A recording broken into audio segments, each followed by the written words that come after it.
Welcome back to another edition of Bedtime Stories with Madison Teachers. I am Mrs. Reeves, and although it wasn't my week to share a new book, I just got this, and it is an amazing story that I want to make sure that all of our kids at Madison School have the opportunity to see. So it's called Unspeakable, and it's written by Carol Boston Weatherford and Floyd Cooper, and it's about the Tulsa Race Massacre. I figured it's a great story to finish out Black History Month with, and my students loved it this morning.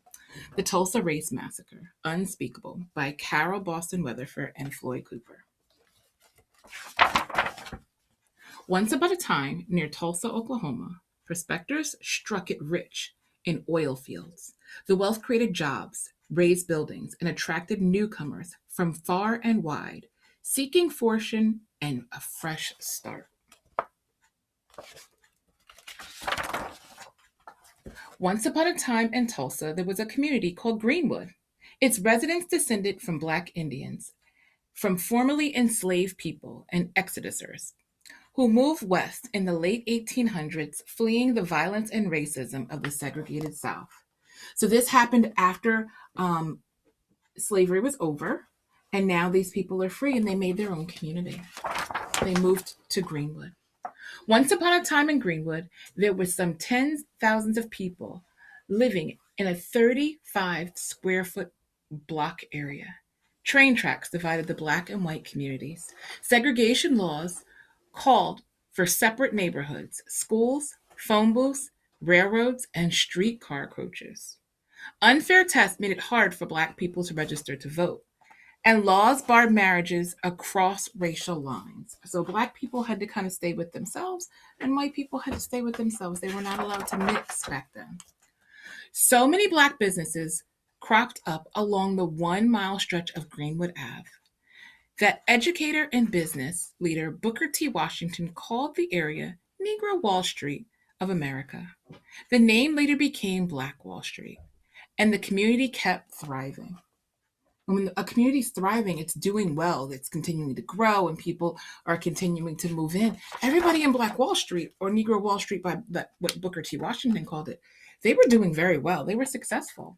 Once upon a time on Black Wall Street, there were dozens of restaurants and grocery stores. There were ferries of furriers. There was pool halls, a bus system, and an auto shop. Nearly 200 businesses in all. There were also several libraries, a hospital, a post office, a separate school system where Black children got better education than whites. These people were doing very, very well, and because the people couldn't mix back then, this was okay. Everybody was doing very well.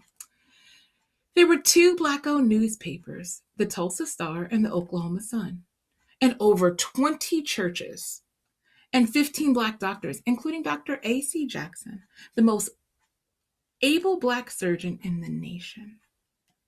On Detroit Avenue stood grand homes of doctors and lawyers and prominent business people, and you guys can see these big, gigantic homes. Once upon a time in Greenwood, there was a barber shop and beauty salons. Miss Mabel's Little Rose Beauty Salon boomed. On Thursday, when maids who worked for white families got coffeed on their day off, they strutted in style up and down Greenwood Avenue. The soda fountain at Williams Confectionery would be another word for like a ice cream shop, was a backdrop for scores of marriage proposals. People dressed nicely, they got married, people were really doing well. There was luxurious Stratford Hotel, then the largest Black-owned hotel in the nation. Black guests were welcome there, even as they were barred from white Tulsa hotels. Once upon a time in Greenwood, there was 2 movie theaters, including 800-seated Black-owned Dreamland. There were even 6 privately owned airplanes. But in 1921, not everyone in Tulsa was pleased.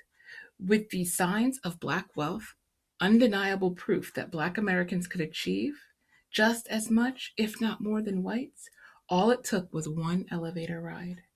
One 17-year-old white elevator operator accused a 19-year-old Black shoeshine man of assaulting for simmering hatred to boil over.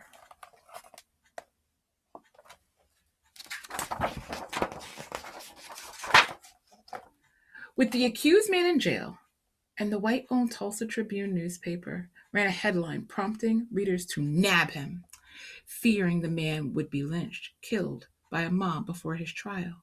30 armed black men rushed downtown to his rescue.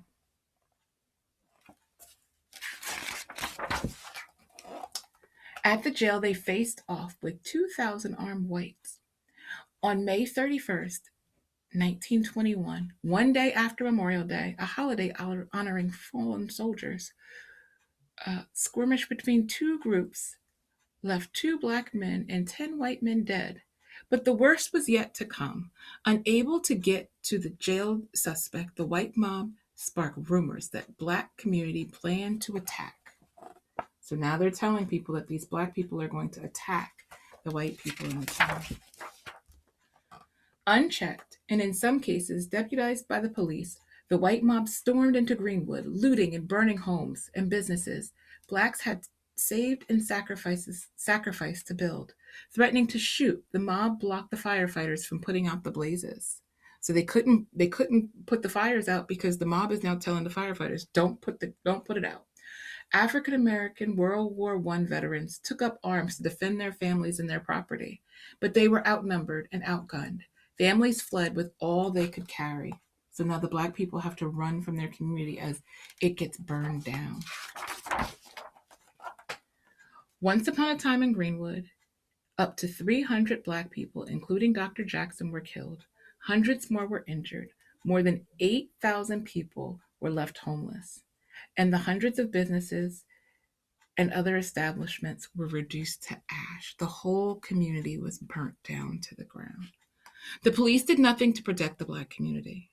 When the National Guard arrived the next day, all that was left to do was to put out the fires and move thousands of black residents into camps outside of Tulsa as their community lay in ruins.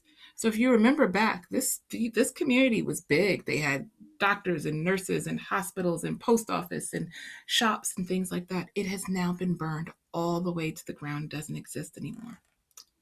Black residents had to carry passes to enter their city.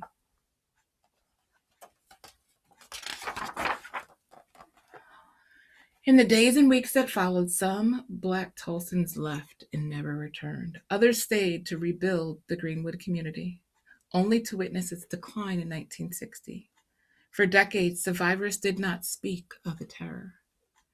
75 years passed before lawmakers launched an investigation to uncover the painful truth about the worst racial attack in the United States. Police and city officials had plotted with the white mob to destroy the nation's wealthiest black community. What does that mean? The police and the white mob got together to burn down their community. They did it on purpose. How awful.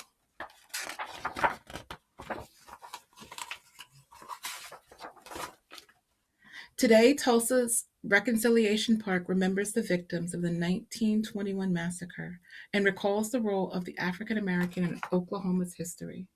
But the park is not just a bronze monument to the past. It's the place to realize the responsibility we all have to reject hatred and violence and choose hope. So I hope you enjoyed this story. I also hope that we've given you a new window into some history that a lot of people don't know about. It's a fantastic book, Unspeakable, The Tulsa Race Massacre by Carol Boston Weatherford and Floyd Cooper. I hope you enjoyed our bedtime story today and learned something new. If you learned something new, share it with an adult because likely they don't know too much about it either. Have a great night, boys and girls.